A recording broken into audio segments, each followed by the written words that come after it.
Tasikmalaya, wilayah Priangan Timur yang banyak memiliki objek wisata alam. Situ Gede merupakan salah satu danau alami yang terkenal di kota Resik ini. Danau dengan luas 47 hektar ini tidak hanya memiliki pemandangan yang indah, namun juga cerita misteri menarik untuk ditelisik. Konon setiap tahunnya selalu ada orang yang tenggelam di danau ini tanpa alasan yang jelas. Anehnya, setiap kali akan jatuh korban, warna air danau akan berubah menjadi lebih hitam dari biasanya. Menurut warga sekitar, jasad korban tenggelam di tempat ini tidak pernah berhasil ditemukan karena ada makhluk misterius yang menahannya di dasar air danau. Ada mitos yang dipercaya warga sekitar danau selama ratusan tahun.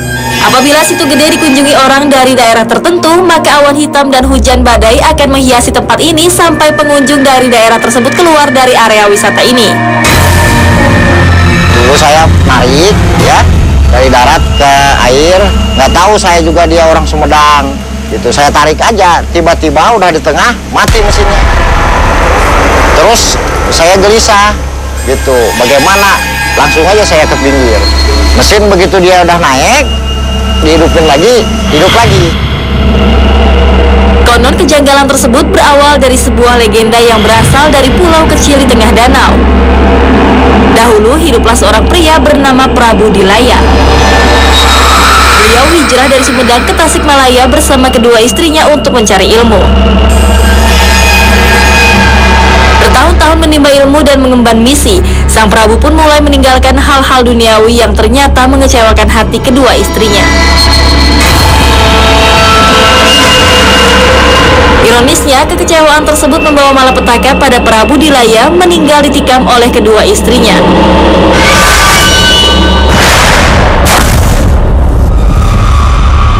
Jenazah sang Prabu konon dimakamkan di pulau kecil ini.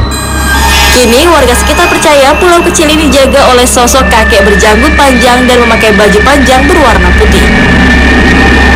Apakah legenda tersebut berkaitan dengan kejanggalan yang sering terjadi di area Situ Gede ini?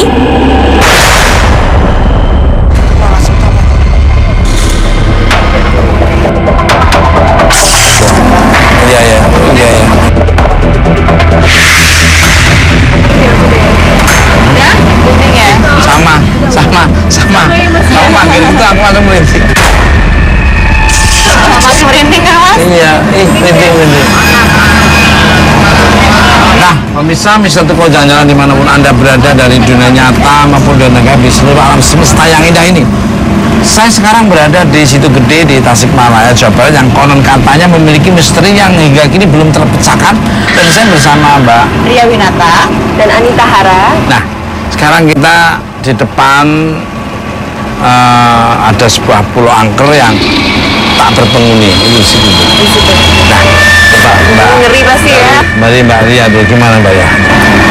Ya auranya sih di situ ini banget, Mas, kenceng banget, kan pasti tambah merinding deh. Iya makanya. Iya, soalnya udah mulai makin berat nih, Mas. Betul. Cuma kalau sosoknya saya belum sempat lihat. Betul. Cuma kalau misalkan auranya sendiri energinya di situ lebih gede. Betul. Kalian dari Makin ke situ makin tertarik, berasa kan nih? dari pohonnya aja Iya. auranya. Kalau Kalau situ ada pagar hijau tuh, Mas. ya, Di situ tuh. itu pintu utamanya berarti ya. Itu ada yang jaga. Ada yang jaga pintu utama.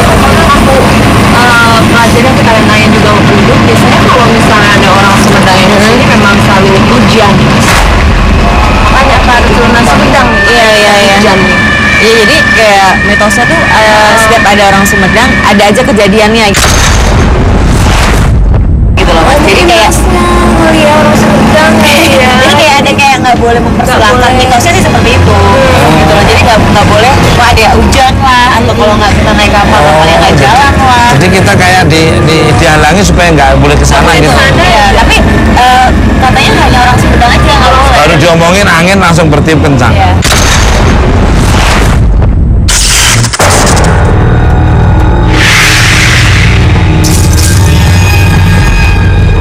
Sekarang Mr. Tukul, Ria Winata, dan Anita Hara menuju pulau misterius yang ada di tengah danau ini. Akankah mereka menemukan sebuah jawaban dari misteri yang melegenda di tempat ini?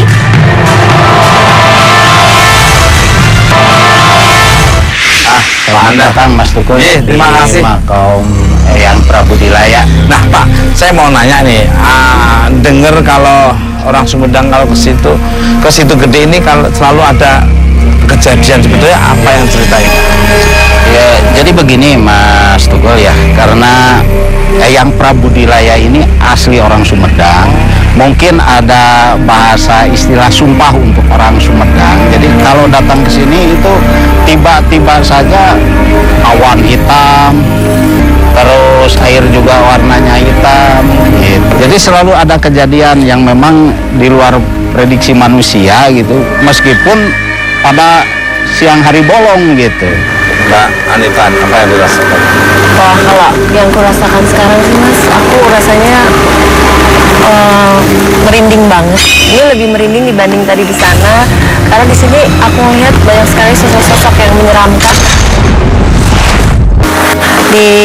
Di sebelah sana, di sebelah sana, di sebelah sana, di sebelah sana. Kalau Ria, Ya, jadi kita kayak udah kan kita maju nih. Tadi sempat kita kapal kan susah masuk ya. Itu makin lama makin datang nih Mas. Di sebelah sini dari sosoknya tuh dari sosok yang berwujud manusia sampai berwujud siluman itu ada. boleh nggak contoh kejadian orang Sumedang yang nggak bisa ke sini?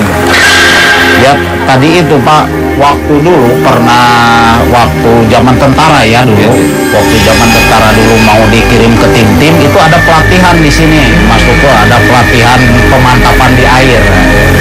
Itu hampir tiap hari kejadian hujan, petir gitu. Sama Pak Kuncen di sini tuh ditanya, Pak barangkali di sini ada tentara yang memang kelahiran Sumedang. Oh ternyata pada waktu itu ada 4 orang. Dikeluarkan dulu, nah biasa-biasa aja gitu.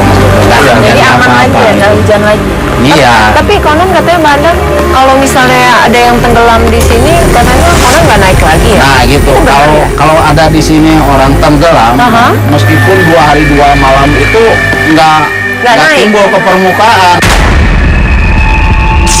Tetap ada di bawah. Iya, tetap ketika diangkat itu biasa aja seperti orang mati di darat gitu, nggak ada embun. Itu ya boleh. Nah, pemirsa Mr. Tukul jalan-jalan dimanapun Anda berada dari dunia nyata maupun dunia gaib di seluruh alam semesta yang indah ini. Saya diizinkan untuk menuju ke makam Eyang Dilaya. Ya, Eyang Prabu Dilaya. Prabu Dilaya. Seperti apa yang nanti akan terlihat oleh Mbak Arya dan Mr. Tukul jawab.